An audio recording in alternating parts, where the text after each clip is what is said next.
भाई, गुड़गांव आज जिस तरह चमकता है, वहां चारों तरफ मॉल, कंपनी और ऊंची ऊंची इमारतें खड़ी हैं। ऐसा हमेशा से नहीं था। तू मान, आज से 50 साल पहले यह इलाका कुछ और ही था। चारों तरफ खेत फैले हुए, कच्चे रास्ते, और रात के वक्त तो इतना सन्नाटा होता था कि आदमी को अपनी ही सांसें भारी लगती थीं। गुड़गांव के कई गांवों में से एक गांव था सुल्तानपुर के पास का इलाका। यह गांव तो शांत दिखता था, लेकिन इसकी एक ऐसी कहानी थी जिसे सुनकर आज भी रोंगटे खड़े हो जाते हैं। लोग कहते हैं कि यहाँ एक पुराना कुआं था और उस कुएं में एक ऐसी घटना हुई थी जिसने पूरे इलाके का नाम ही बदल दिया। कहानी शुरू होती है कुसुम नाम की औरत से। कुसुम जवान थी, पर उसकी किस्मत बहुत खराब निकली। उसका पति खेतों में काम करता था, मेहनत मजदूरी करता था। कहते हैं एक दिन खेत में दोनों काम कर रहे थे और अचानक उसका पति कहीं गायब हो गया। लोग खोजते रहे, लेकिन उसका कोई पता न चला। गांव वालों को शक हुआ कि शायद कुसुम ने ही उसे मार दिया।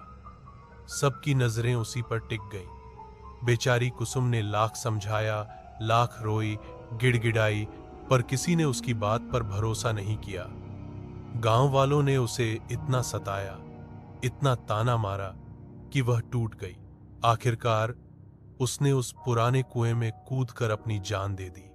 लेकिन कहते हैं उसकी मौत के बाद भी उसका दुहक खत्म नहीं हुआ।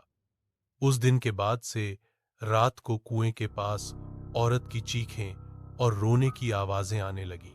लोग मानते हैं कुसुम की आत्मा वहीं बंध गई। और भाई, तभी से वह कुआं पूरे गुड़गांव के सबसे डरावने किस्सों में गिना जाने लगा।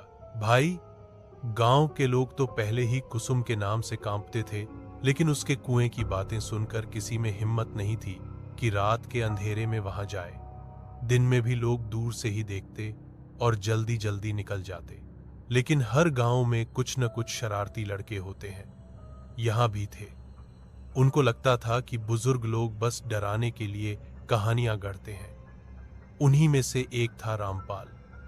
रामपाल की उम्र मुश्किल से 20-22 साल रही होगी। उसने सबके सामने कह दिया, मैं उस कुएं के पास जाऊंगा और सबको दिखा दूंगा कि वहां कोई भूत प्रेत नहीं है। उसकी बात सुनकर बाकी लड़के भी जोश में आ गए। तय हुआ कि आधी रात को सब कुएं के पास इकट्ठा होंगे। भाई, रात हुई। चारों तरफ गहरा सन्नाटा, बस दूर कहीं कुत्तों के भौंकने की आवाज। वो लड़के चुपचाप चलकर कुएं तक पहुंचे। रामपाल आगे आगे था। जैसे ही वो कुएं के बिल्कुल पास पहुंचा, उसने ऊंची आवाज में पुकारा, कुसुम, अगर तू सच में है तो सामने आ। कहते हैं बस इतना कहते ही कुएं का पानी हिलने लगा, जैसे किसी ने अंदर से पत्थर फेंक दिया हो। लहरें उठीं और पानी की सतह पर सफेद साड़ी में लिपटा एक धुंधला सा चेहरा नजर आने लगा। बाकी लड़कों के तो प्राण सूख गए। उन्होंने रामपाल को पकड़कर पीछे खींचना चाहा, पर तभी रामपाल की आंखें फटी की फटी रह गईं और उसके मुंह से बस एक ही आवाज निकली, वो मुझे खींच रही है। पानी के अंदर। और अगले ही पल रामपाल जमीन पर बेहोश होकर गिर पड़ा। रामपाल को जैसे ही उसके दोस्तों ने जमीन पर गिरते देखा, सबके हाथ पांव फूल गए। किसी की हिम्मत नहीं थी कि उसे अकेले उठाकर ले जाए। फिर भी डरते डरते 4 लड़कों ने उसे संभाला और गांव तक खींच कर लाए। भाई, जब गांव वालों ने रामपाल को देखा तो सब इकट्ठा हो गए। उसका चेहरा बिल्कुल पीला पड़ चुका था, होंठ सूख गए थे और आंखें बार बार फटी रह जाती थी। किसी तरह उसे घर पहुंचाया गया। वैद्य बुलाया गया, मंत्र पढ़वाए गए, लेकिन हालत में सुधार नहीं हुआ। 3 दिन तक वह बस बड़बड़ाता रहा कुएं में। वो मुझे बुला रही है, वो कह रही थी, आजा, मेरे पास आजा। गांव के बुजुर्गों ने यह सुना तो डर और बढ़ गया। उन्होंने कहा, ये वही कुसुम की आत्मा है, वही रामपाल को अपने पास बुला रही है। धीरे धीरे यह किस्सा पूरे इलाके में फैल गया। अब कोई भी कुएं के पास जाने की हिम्मत नहीं करता था। दिन में भी लोग वहां से गुजरते तो सिर झुकाकर जल्दी जल्दी कदम बढ़ा देते। फिर एक रात कुछ और लड़कों ने हिम्मत दिखाई।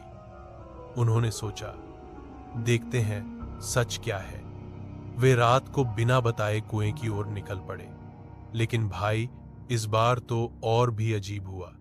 जैसे ही वे पास पहुंचे, उन्हें साफ सुनाई दिया किसी औरत की रोने की आवाज जो कुएं के अंदर से आ रही थी।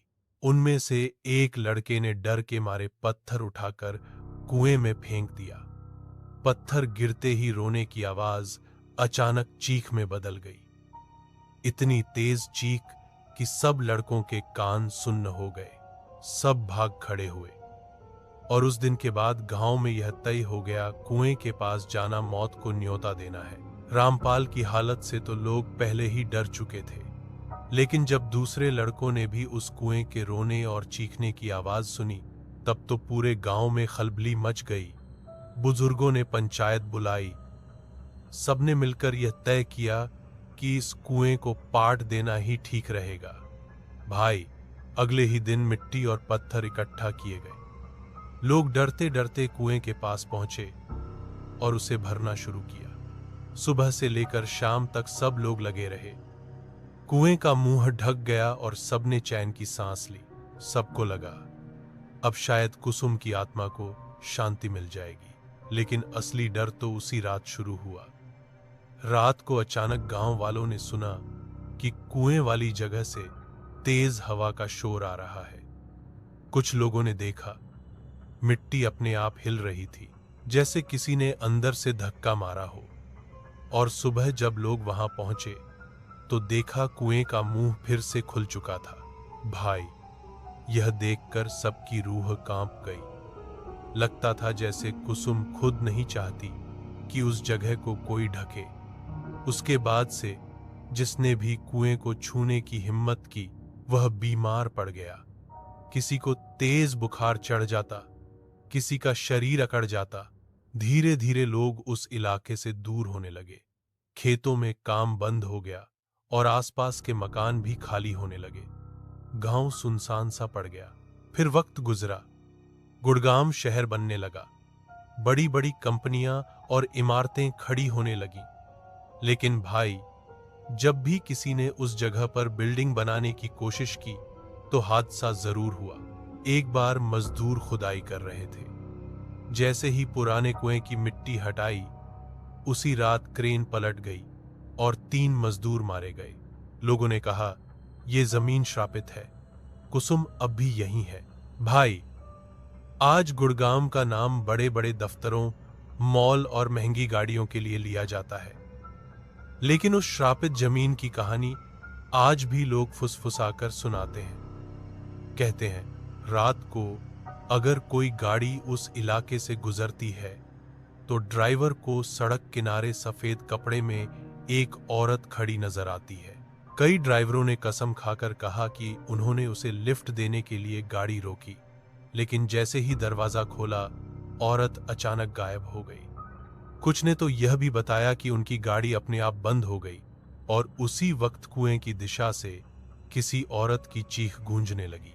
भाई, यह इलाका आज भी अधूरा पड़ा है। यहां कोई इमारत पूरी नहीं बन पाई। बिल्डर आए, पैसे लगाए, लेकिन हर बार हादसे हुए।